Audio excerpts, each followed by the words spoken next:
Hello everybody, welcome to the week 12 workshop, which is going to be focused on digital research methods with hashtags.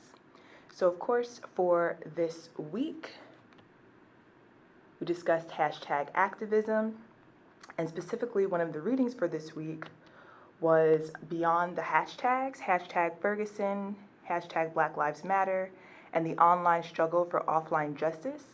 And so in the course of this particular workshop, we're actually going to work through this article and have a bit of a discussion about the digital research methods that are previewed in this article, and then I'll have you interact with some different ways that people are actually collecting and analyzing hashtags.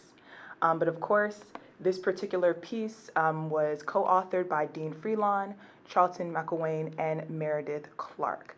And all three of these scholars actually have a lot of interesting research on Twitter, interesting research within communication theories, especially as it relates to Black communities, Black culture, and also activism.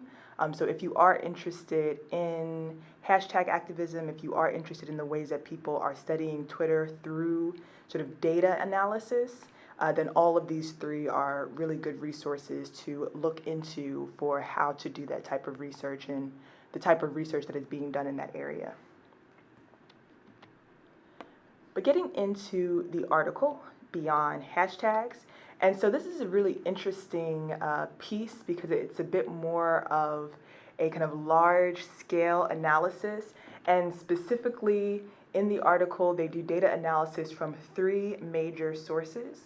So first there is an analysis of the Twitter hashtag, hashtag Black Lives Matter. There are also interviews with Black Lives Matter activists. And then they also do something called open web resource analysis, which is an analysis of how information about Black Lives Matter is actually shared through various social networks and websites across the internet. And so getting into the specifics of that, Beyond Hashtags is actually an example of what many people would call big data research. And so big data research is essentially the type of research methods where you're not looking at sort of small sample sizes. You're not looking at, 100 tweets, for example. In the case of this particular article, they look at 40.8 million tweets. So that is an example of a kind of a big data analysis project that you are collecting large sample sizes of data.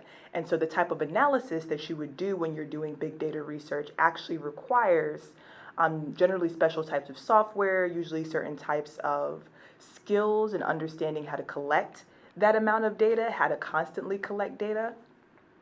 And so definitely big data analysis is not what is expected of you for your final project, but this is an example of the type of research that one could do within the realm of digital research methods. And so for this, 40.8 million tweets, so definitely a big data project. They also interviewed 40 activists, so did one-on-one interviews with 40 different people and collected data from those interviews. And we talked a little bit about interview data when it came to the section on grounded theory, that workshop. And another example of the big data analysis was that they actually collected over 130,000 websites and discussed 130,000 networked website links that discussed Black Lives Matter, which was quite impressive in looking at that. So this is kind of an example of the ways that people are doing this sort of big data research on a topic. And in this case, the topic was examining how people were talking about Black Lives Matter, what was the hashtag utilized for, and then doing an almost comparison between how Black Lives Matter spreads within the sphere of Twitter and thinking about Twitter as kind of its own unique public, but also understanding that, no tweet just stays on Twitter. No concept is just on Twitter, that they exist sort of all over the internet. So expanding the analysis to include these different websites. And then, of course, with Black Lives Matter being a hashtag activism example, that also interviewing people who are engaged in Black Lives Matter as an organization through different types of activism also on the ground was an important part of this research project. And so this is an interesting example of how you can do the sort of multimodal data analysis that's discussed in the critical techno-cultural discourse analysis essay. So thinking about, what are different areas that you can pull data from, and how can you utilize all these different types of data analysis to create a more holistic picture about what's going on when it comes to maybe a particular hashtag. In this case, Black Lives Matter, but there are of course many other hashtags that you might be interested in that have a story that is potentially bigger than what you might find on Twitter or through the tweets. But in thinking about the social network analysis, I wanted to give you some more background information about what that is. We talked about it briefly in previous workshops, and that there are actually a lot of different types of resources on campus that you can utilize if you're interested in social network analysis. And I'll actually talk more about how you can get the data for that today. But to give it just a general overview, social and network analysis is essentially just analyzing an ecosystem or different social relations online. So this could be that you are interested in social interactions. For example, if you're trying to figure out maybe who's in a friend group, that you can utilize social network analysis to organize, the people talking to each other.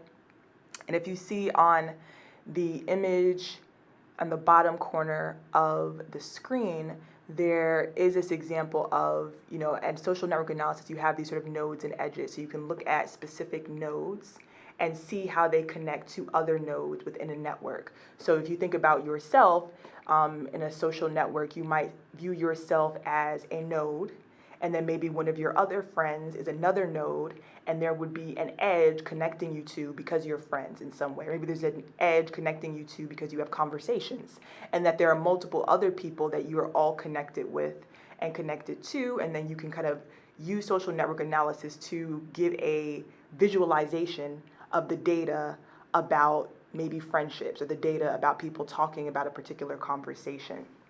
And so in the case of this article, they utilized a software called Vosan, as well as a Google indexing of public tweets.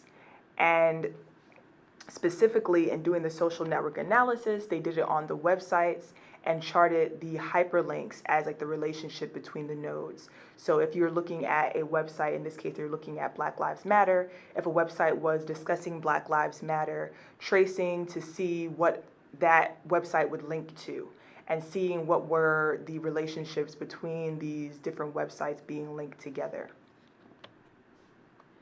And so this is an image from the article about those different websites and those different links. And they also gave kind of additional analyses of, who were the most popular. And so with nodal social network analysis, you can see kind of the more popular website by larger nodes, usually, like who has the most interactions.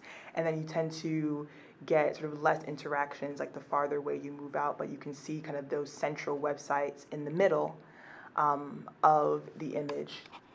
So if you'll see, let me move the mouse, like right here in the center, there's a lot of activity in these websites, but as you see, as you move farther away from that kind of central hub of information, there's a little bit less. But this is kind of an example of how you might visualize data that you've collected from a social network, or how you might visualize data of you tracing where people are talking about a particular topic or a particular conversation. This is kind of what a data visualization of a social network analysis tends to demonstrate for you. And so it's very interesting if you are interested in how topics maybe are connected to each other, how individuals are connected to each other, friendship circles, all of those types of things are very interesting for social network analysis. And then in addition to the social network analysis, there was also specifically an analysis of Twitter hashtags. And so what was fascinating to me about this is the kind of breakdown that they made sure to do around how the Twitter data was collected, so that they segmented the Twitter data into particular data ranges and also the events that occurred within those ranges. And so we briefly talked about this a couple of weeks ago when it came to thinking about how you can actually use Google data to track when a particular term becomes popular. And this is actually something that was very similarly done in this article is looking at when did a hashtag become popular and what was the event they may have particularly made that hashtag popular. So for example, if you're looking at June 3rd through July of 2014, that there were no defining events in that moment. But July 17th through August 8th, you see people beginning to talk about Eric Garner. And then in the next month, you see people talking about Michael Brown. And then in the next month, you're getting information about Ferguson. And so that there are these events that would occur each month that you could then correlate to particular sparks or spikes in conversations. And that as kind of one example of how you can do hashtag analysis, how you can think about what topics are popular and at what times they are popular.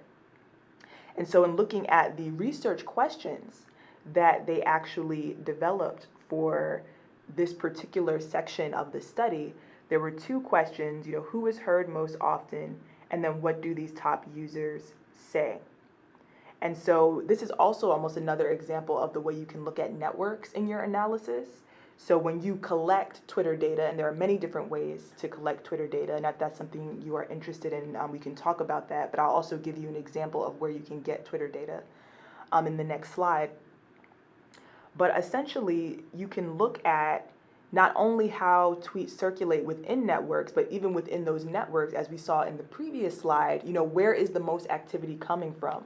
Who are those, maybe you can call them these power users within a particular network, or who are the users who are generating most of the content about a particular hashtag? Who is that kind of first node, that initial person, or those multiple nodes, because usually it's a couple of different people who might be the kind of pushers of a particular type of content, a concern, whatever it might be online, and then utilizing those people to kind of look at a larger network analysis. And then it's the same thing with the hashtags, that there may be a couple of hashtags, thinking about the macro, a couple of hashtags that are incredibly popular within a particular topic. So especially now when you think about something like Black Lives Matter, there are additional hashtags that are related to it.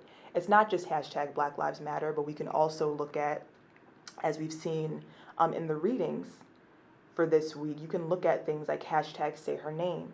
You can look at things like hashtag Ferguson. You can look at hashtag I can't breathe.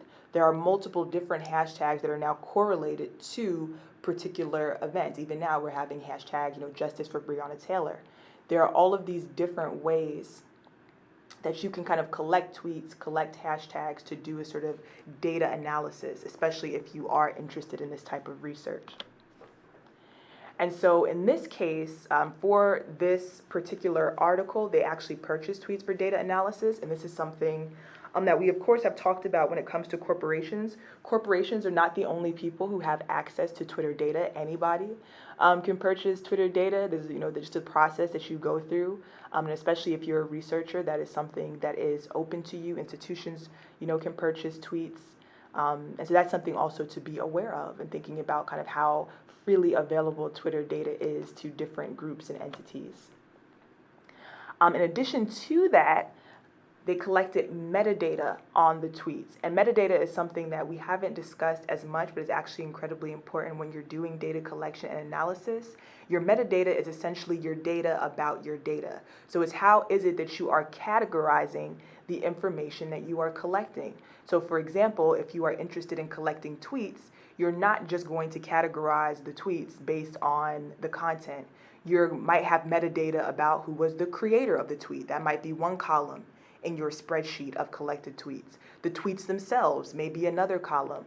The date and time of when the tweet was sent out may be another example of the type of metadata that you want to collect, and that when you are doing a spreadsheet or a collection of tweets, that you would separate out all of that information and track it to be able to actually make comparisons and analysis. And this is something that we see within this article, where there are a lot of examples of that you can check out.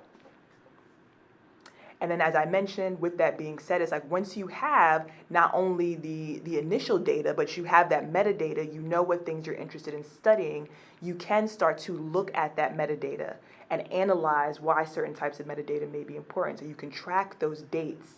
You can track if there were any spikes. In this case, tracking like what events were going on and how does that correlate to the data that I'm getting around that particular time period. Or you can think about even when you're looking at friendships or social network circles, you can think about, okay, when did this person become friends with this person, maybe as something that might be, and when did this person start following this person, when was the first retweet that occurred, and how did that relationship develop over time, is another example of how you might do a Twitter analysis. Or even when it comes to hashtags, tracking who was the first person who started using this hashtag, and then what were the kind of consequential actions that were taken to make it popular? How did this hashtag go viral? How did it spread? Who were those, initial users that kind of made it jump off and become popular? As kind of different examples of how one might do Twitter analysis. But with that being said, I want you all to think about how you may also kind of start looking into Twitter data, if that's something that interests you, and to start looking at resources for how people are collecting Twitter data. Because of course, another sort of larger aspect of data collection and analysis is that, while Twitter data is many times public and readily available, you also have to think about the ethical considerations of how you utilize data and data ethics. And so the data ethics are something that we can talk more about if this is the type of research that you're interested in. But specifically, Documenting the Now is actually a great resource that I've mentioned before that does collect a variety of tools and resources that is focused on documenting the kind of current moment within social media data. And so it gives a variety of different tools that you can actually use to collect Twitter data, to download publicly available Twitter data. But what's also great about this resource in particular is that it's not just focused on you being able to sort of utilize the Twitter data or to have access to it, but it does take into consideration the ethics of internet research and the ethics of data collection. And so that is something that we can discuss more if it's something that you're interested in, but the ethics of internet research is incredibly important as well. It's not just about, being able to access this data, but how are you accessing it and utilizing it in a responsible way that protects the privacy of individuals, especially knowing that so many tech corporations are not as concerned about our privacy and that data is readily available because of that. So how can we, as researchers, as students, actually take into account how we can engage with concerns around privacy and ownership and protecting the information that we have access to. And so Documenting the Now is also interesting because it's an archive in many ways of online experience. So on the site itself, you have things like tweet catalogs, and there are news trackers, and there are resources for you to get badges and labels on how people should use your data. So thinking about that data ethics, Twitter hydrators, which actually help with your tweet metadata. And so there's an example here. This is what the website looks like. So these are all of the different things that you have on Documenting the Now. And so what we're going to focus on with this workshop and what I want you to explore is actually the catalog of publicly shared tweets. So in the middle, there's that tweet catalog. And you're actually going to look at the tweet catalog and check out these different sort of public archives of tweets and ask yourself a couple of questions. And so I have the questions in the last slide, and this will be kind of just a very general exercise to get you familiar with what Twitter data looks like when people collect it, and perhaps if that's something that you are thinking about doing for your own research, that we can talk more about what steps or process you would need to take in order to do that type of thing. This is a very general sort of hashtag analysis exercise. What can you learn about hashtags? And this exercise is actually building upon the workshop on grounded theory method. So if you didn't watch that workshop, make sure that you go back a couple weeks and look up the grounded theory workshop and think through. And that grounded theory workshop is the workshop where we read the article that I co-authored, Locating Black Queer TV. And so that'll be a good basis for you to then do this hashtag analysis exercise. But as I mentioned, for this exercise, you're going to visit the tweet catalog from Documenting the Now. And the tweet catalog actually includes multiple different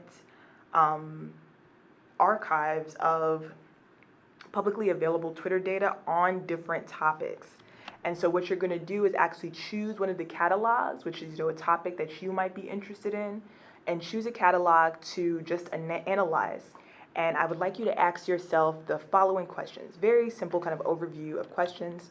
One, how many tweets are in this catalog? So some of the catalogs have, hundreds of thousands of tweets, and some have, nowhere near that. So in thinking about the catalog that you chose, how many tweets are in your catalog? And then with that being said, knowing what we've known about now, what is big data analysis? Is your catalog an example of a big data archive? So are there a large amount of tweets in your archive that you've chosen in your catalog? Or is it a small data sample? Maybe you only have like a couple of hundred tweets or 1,000 tweets or something like that. And that might be something to also think about, when do you get to the state of big data? At which point are you in the category of big data versus small data?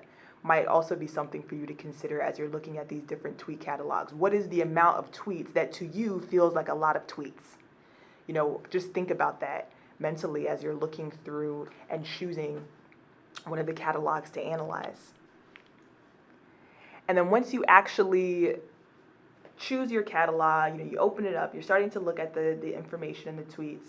What initial observations or themes do you notice in this data set? So this is the point in which we're thinking about that grounded theory workshop that we did.